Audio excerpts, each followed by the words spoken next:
$8,000. That's how much I was ready to spend on a beautiful cedar fence, my privacy, my peace, my little slice of the Colorado dream. But all it took was one look from Gloria, the self-crowned queen of our HOA, and she killed my plan before it even left the ground. Not even a full day later, she's out there grinning, waving through the approval for my neighbor's glaringly white plastic monstrosity. Of course, that neighbor's her regular Tuesday golf buddy. Isn't that just how it goes? I'm Derek. I've been building landscapes for 2 decades. Fences are what I do, and I needed this one. Right after my divorce, I grabbed a fresh start, a ranch house in Pinewood Springs, quarter-acre lot, mountain views, and nothing but potential. Months went into that yard, wildflowers built for drought, tough native grasses, herbs that thrived in Colorado's tough dirt. Every morning started with coffee and pine on the air, just standing on the deck, feeling like I'd finally built something right. But peace has a way of packing up and leaving when you least expect it. Enrolled Brittany Hayes and her tornado of a family real estate agent, pristine white BMW, 2 kids with no respect for boundaries, and a German shepherd who thought my herb bed was his private bathroom. Pretty soon I was waking up to the squish of crushed tomatoes underfoot, soccer balls wedged deep in my pepper plants, and the stench of fresh dog crap every single morning. Try enjoying a sunrise when you're navigating a landmine of gifts from next door. Not easy. The fun didn't stop there. Brittany's floodlights, those monsters could turn midnight into high noon right through blackout curtains. 3 hours of sleep became my new normal.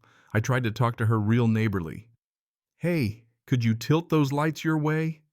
She barely looked up from her phone. "They're for safety." Meanwhile, her kids lobbed mud at my fence in the background. That was the day I decided enough. Filed the paperwork for a 6-foot cedar privacy fence, everything top-notch engineered specs, setback measurements perfect for the neighborhood. I've built hundreds. This was my craft. Should have been a slam dunk. But Pinewood Springs doesn't move unless Gloria Whitman says so. She's got the biggest house, the shiniest smile, and a closet full of ironed golf shirts that tell the world she's in charge. She runs the HOA like a personal fiefdom. Violation notices are her currency, and nobody gets a pass unless they're in her inner circle. Naturally, Gloria and Brittany became inseparable. Golf, Pilates, wine nights on the deck, they probably plotted new rules between sips. I turned in my fence application Monday. By Wednesday, there it was: rejection. Aesthetics, property value, no further explanation. 2 days later, Brittany gets a fast-track approval for her 3 blindingly white, 8-foot-tall plastic screens. Broke every guideline I could name, but nobody batted an eye. Standing there that night, staring at that plastic prison wall, blocking my mountain's dog barking chlorine and dog waste mixing in the air, there was only one thing clear: this wasn't about fences. It was about power and who held the wine glass on Tuesday. Decided right then, if they wanted to play dirty, I'd fight smart. Spent the weekend up to my elbows in HOA rules, county codes, anything that looked like fine print. Stale coffee and paper cuts became my companions. Turns out Gloria denied my fence based on rules that didn't even exist. Backyard fences. No height limits. I took photos, 15 cedar fences in the neighborhood, all approved, all less professional than what I had planned.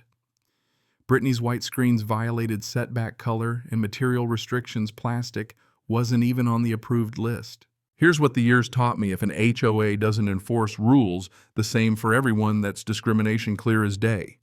Monday, I filed a formal appeal, 12 pages, pictures, documentation. A firm asked for equal treatment. Added a violation report for Brittany's screens too. Tuesday, another rejection. No explanation. Wednesday, new violation. Notice my native wildflowers suddenly labeled weeds. 30 days to rip everything out, replace it with turf, or face $500 a day in fines. That was the click right there. Realized it was never about grass or flowers or fences. This was about power, Gloria swinging it like a hammer. But bees, they know which flowers to pollinate and which to avoid.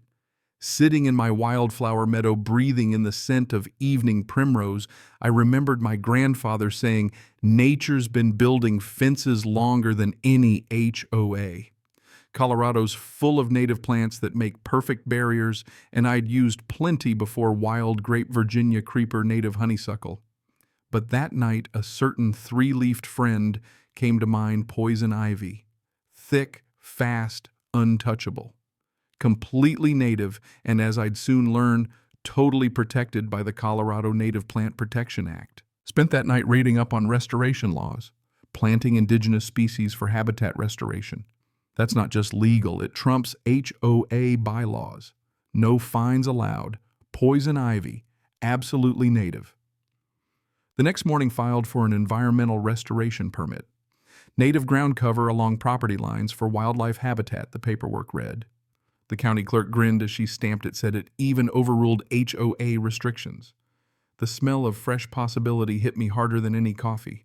By Friday, I was at Mountain View Native Nursery handpicking a blend of poison ivy, Virginia creeper, wild grape, everything to make it look like textbook habitat restoration from a distance. Pete, the old-timer running the place, didn't even blink when I mentioned poison ivy. Grows fast, keeps folks out, just wear gloves, he said, handing me the flats. Saturday, the planting began. 200 feet along the property line, soil perfect, sun, just right. Brittany was glued to her kitchen window phone, out snapping photos, calling in complaints before lunch. She confronted me, voice shrill. "What are you planting, native restoration?" I told her, nestling a little ivy starter between the creeper and grape. By Monday, she'd escalated noise complaints about my early morning watering, parking across my drive, slamming doors at dawn.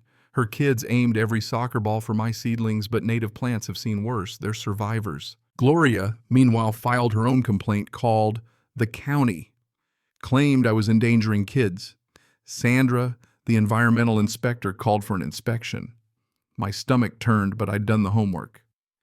Friday morning, Sandra went through every plant, every document. "Impressive," she finally said. "You're in full compliance. Any interference now is a federal crime." She handed me a compliance certificate, ironclad legal armor. That's when Elena knocked on my door.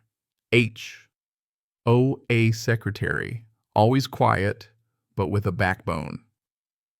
She had a folder packed with 8 months of Gloria's wrongdoings, open meeting violations, missing money, all kinds of shady stuff. Brittany, she was getting $3,000 a month for consulting. That never happened. We worked through the night piecing together a case so tight it squeaked. Frank, my 70-something neighbor, joined the effort. Retired attorney, denied a ramp for his wife. By who else? Gloria. He knew the federal disability laws backwards. Our little alliance was growing roots. While we were building our case, my poison ivy was quietly taking over roots, spreading leaves, thickening, everything thriving. Then Thursday night, the chemical warfare began. Brittany, all in black, sprayed industrial herbicide along the property line. Cameras caught the whole thing. Joke was on her poison ivy eats adversity for breakfast. The herbicide killed everything except the ivy, which got healthier than ever. Filed a police report, felony environmental vandalism, the officer said, and filed an insurance claim to boot. Meanwhile, the neighborhood caught on. Folks came by to admire my restoration. Mrs. Tessa brought her grandkids. The environmental group put me in their newsletter. Frank found the original developer's environmental agreement in the county archives. Homeowners can establish native habitats, and the HOA can't say a word. Elena found emails plotting to run out problem neighbors.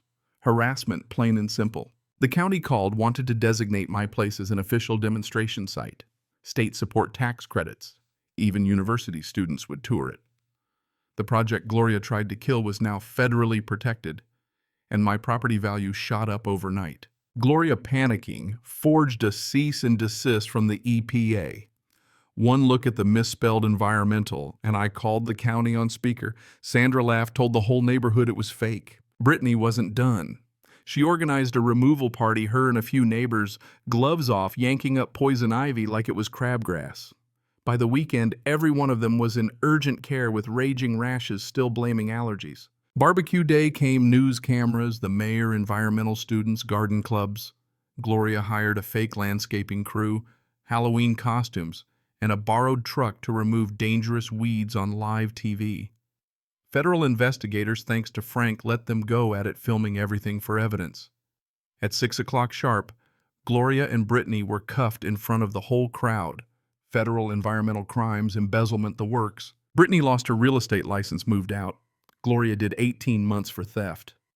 Elena and Frank took over the HOA, undid the damage, and made Pinewood Springs a haven for native habitats.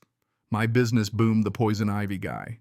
I married Elena the next spring in a backyard full of birds, wildflowers, and yes, the healthiest poison ivy this side of the Rockies. With tax credits and settlement money, I started the Environmental Justice Fund, hundreds of native gardens restored for folks who needed a break. 5 years later, my poison ivy barrier stands strong, legally untouchable, privacy guaranteed. Neighborhood property values are up, water use is down, and Pinewood Springs is famous for all the right reasons. And the real lesson, sometimes standing up to bullies means outsmarting them, knowing the rules better than they do. You don't have to break a single law when you let Mother Nature and good research do the work. Environmental statutes trump HOA pettiness every time. Let them play favorites. I'll play the long game. Where's the line for you between defending your peace and becoming the avenger? If you've got your own HOA horror story, let's hear it. Maybe it's time everyone remembered nature's been keeping the peace longer than any association ever did. Drop your wildest HOA power trip below, or tell me how you handled a neighbor who forgot where their yard ends. Maybe together we can teach a few Glorias to read the rule book before swinging their little plastic gavels.